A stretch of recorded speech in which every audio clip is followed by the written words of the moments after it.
എവിടെ പോയാ ഈ മഴയത്താ? ചെയ്താ ഷാവൊക്കെ ചെയ്താ?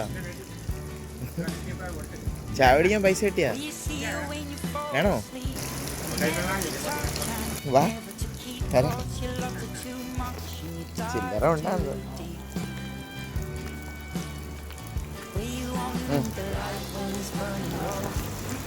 പോക്കറ്റ് വെച്ച് ശരി. ഓ ചായ കുടി ഏട്ടാ. മഴ നനയുണ്ട് ഏട്ടാ. ശരി.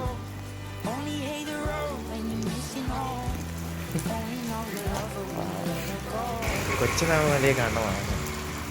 ഇവിടെയുള്ള എല്ലാവർക്കും ഈ വീഡിയോ ആണ് മനസ്സിലാവും. സൗണ്ട് ഉണ്ട് ഇവിടെ. ഇങ്ങനൊരു സൗണ്ട് വാങ്ങുന്നത് മനസ്സിലാവും.